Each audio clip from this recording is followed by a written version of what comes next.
people united will never be defeated. The people united will never be defeated. Woo! This morning, we will be having a few speakers speaking on Raise Up's 3 campaigns. The Fair Share Amendment, $15 minimum wage, and the paid family and medical leave. Raise Up Massachusetts is a powerful statewide coalition that has had a significant impact on the lives of working people in Massachusetts. In the past 5 years, we've won earned sick time for 1 million workers and an increase in the minimum wage from $8 to $11 an hour. And that gave a raise to 500,000 workers. So these campaigns have helped combat the extreme level of income inequality that we have in Massachusetts and have given our workers better wages and benefits. But we still have a lot more work to do. Raise Up Massachusetts is leading a labor movement that includes all workers of Massachusetts, and we're here today to not only show our support for that movement, but also let our legislators know that it's time to take action on passing paid family and medical leave legislation that is inclusive to all workers of Massachusetts. So as we all know, the cost of housing, food, oil, medical expenses have continued to rise, but folks' wages haven't kept up. A full-time worker in Massachusetts earning the current minimum wage of $11 an hour would only make $22,800 a year. The same minimum wage earner would have to work 94 hours a week in order to afford a 2-bedroom apartment. That is not the American dream. At the end of it all, I have nothing left over for myself, and I find myself, as well as my mother, in this constant cycle of living paycheck to paycheck. I realize that no matter how hard I work, or how much backbreaking work I do, I will never be able to survive or get anything from working minimum wage jobs. My family cannot get sick. My children cannot get sick. I cannot get sick. If I or anyone in my family gets sick and I have to miss work, that means that I might not be able to put food on the table. I struggle to support us on one income, and I couldn't take unpaid time off from my own job to drive him to his many medical appointments. The worst part is his employer would have safeguarded his job had he only worked at one of their agencies across the state line in Rhode Island. But because he worked in New Bedford, he was out of luck, just because our state has yet to protect workers like Rhode Island. Every worker deserves time to recover from a serious injury, care for an ill family member, or bond with a new baby without the threat of termination or financial hardship. Paid leave makes sense for workers and for companies. It actually reduces costs for employers, and I think you'll agree that our hardworking families deserve protection. I am a minimum wage worker. I'm educated with certifications in education and healthcare, where I also made minimum wage. I'm a single mother, and I live below the poverty line. I work full-time.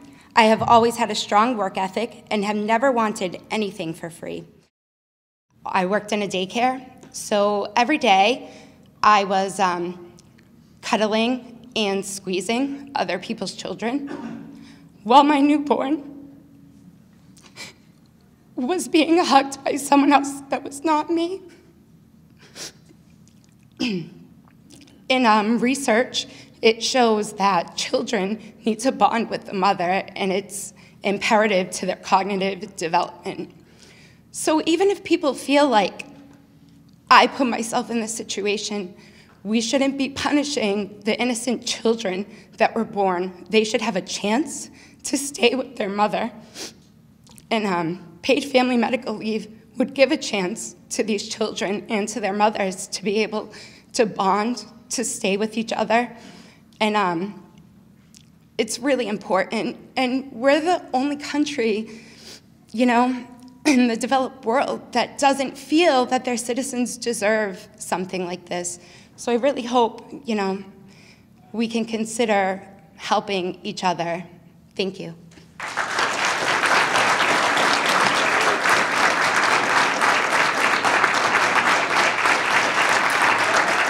It's important for us to hear these stories so that we know how people in our communities are personally affected. These issues impact so many people in our communities. Many people are struggling to get by. They're living paycheck to paycheck, making hard decisions on whether to pay rent or to put food on the table, whether to buy their medicine or pay their bills, whether to take care of a sick loved one or to keep the job that they need to pay their bills. So today, I want to give you, our legislators, the opportunity to answer the following question. Do you support a $15 minimum wage and paid family and medical leave legislation? And will you ensure that both legislations will be inclusive to all workers and that no one is left behind? My first job was a minimum wage job, $1.65 an hour. The last time we raised minimum wage, the lead sponsor of the bill in the House was myself. Okay? And on the Senate side, was Senator Pacheco. Today, that's law. That's law today, right? We raised it all the way to $11, so you know where I stand. Do I have to say any more on that? Great income inequality. It's a race to the bottom with corporate executives trying to squeeze as much as they can from their companies to the point where they're jettisoning pension programs and they're even shirking responsibilities for paid health care. It's disgraceful.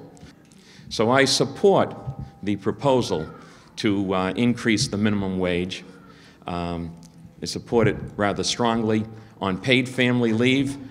On many of those sessions that Representative Cabral filed his bill, I co-sponsored it with him. You are here because we must continue to move the minimum wage upward. We've heard ample testimony. We all believe that in our hearts.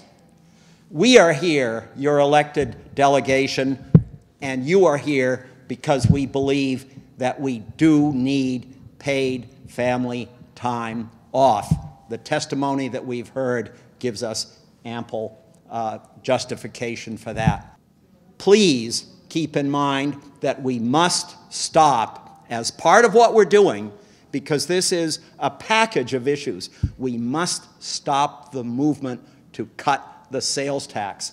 That cut will undo decades of work that we have put into funding early education, seniors, all the things that we care about. I guess I'm here to be sort of the wet blanket, and I really feel that I have to be absolutely honest, that we need to negotiate in order to keep those pieces off of the, those other two pieces on the sales tax off of the ballot. So you ask if I can buy into the whole thing. In my heart of hearts, absolutely. But in the reality of what my position is, as a member of the leadership team, I understand that compromise is necessary. My district is among the poorest in the Commonwealth. I say it is the poorest in the Commonwealth. I represent the south end of Fall River. And there are so many folks there, so many who I see every day who have similar stories to those that we heard earlier. We hear you, and we really are here to thank you, because if you don't tell us what's important, how do we do our jobs? And so we come across people every day that say to us, you know, I want to, you know, a complaint, an issue, a criticism, and we say, well, we need you to come together and make that story. Tell us your stories and your case, and we'll bring it forward.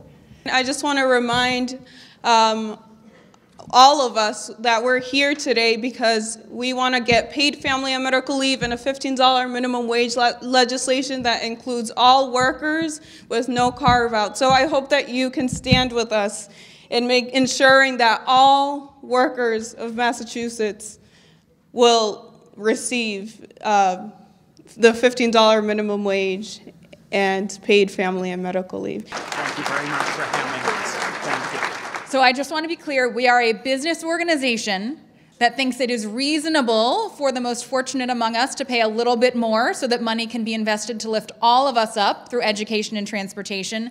And we think that policies that are good for workers are good for business and are good for the economy. The fair share is appropriately named. For many years, the highest income earners in Massachusetts have actually paid a smaller share of income in state and local taxes than the rest of the population. This additional money would be a game changer for cities like Fall River and New Bedford. Why? An educated population with access to better paying jobs would result in an improved quality of life and a boost to our economy. There is no doubt our families need reliable, safe transportation to get to work and to school. But despite the potential fair share holds, there is opposition. Certain groups have filed a lawsuit claiming fair share is unconstitutional. We are hopeful that the courts will rule soon and rule in our favor, and that the issue will be left to the voters on the ballot. In the meantime, I ask that you support this very fair and effective way to expand opportunities for all residents of Massachusetts. I'm not the only one. I'm one of many. We put our education on hold consistently because the thought of working harder than what we already are and paying more than we may ever have is too much to bear and, frankly, just not possible. We are put on hold and barred from our dreams of becoming who we really want to be.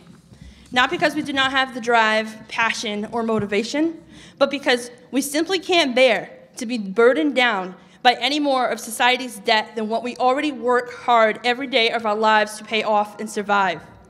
Now more than ever, we need you to take a stand and support the Fair Share Amendment and invest in high-quality, affordable public education for all. Student loan debt has plagued this country for far too long. College students are no longer leaving school and buying homes, cars, or even having children out of utter fear that they cannot afford it. It's a crisis at this point. Let's end student debt. Let's get out and vote for the Fair Share Amendment. And to do that, we need boots on the ground. We need everyone in this room, when you're in the doctor's office, when you're on the bus, when you're on the train, when you're in the grocery store, to talk about the Fair Share Amendment, to explain to people, because people still don't understand what Fair Share Amendment is and what it entails. And we need to get this passed. Public transportation is extremely important in low-income communities. I live in Fall River, and most buses in my town stop around 5 p.m., except for 4 routes. Lack of quality public transportation limits the opportunities of those who depend on it. This serves as a barrier to better jobs opportunities and going to college. It has us shelling out money we don't have. It was like a vicious cycle. I needed a job to save up for a car, but I needed a car to get a job. And my story is not unique. This is a struggle a lot of bus riders face. Passing the Fair Share Amendment would generate the funds that we so desperately need to invest into our public transportation system. Investing in our transportation system means lifting up the people all around the state who can't afford to buy a car and allowing them to seek better opportunities that will improve their lives. So we've heard a lot this morning about the fight for 15. Many of us in this room worked to get the minimum wage up to $11 an hour. Now we're fighting to get it up to 15, and it's great, and we're going to do it. But you know what? If you're not lucky enough to belong to a union and you're working for a lousy employer, it doesn't matter what you make if they're stiffing you out of your wages. So wage theft is a very important issue, and there is legislation pending up at the State House right now. If you've got a pen on you or a pencil, House Bill 1033/Senate Bill 999 is the legislation up at the State House. Please call your state representative and your state senator and ask them to support the legislation stopping wage theft. Thank you. Tell me what democracy looks like.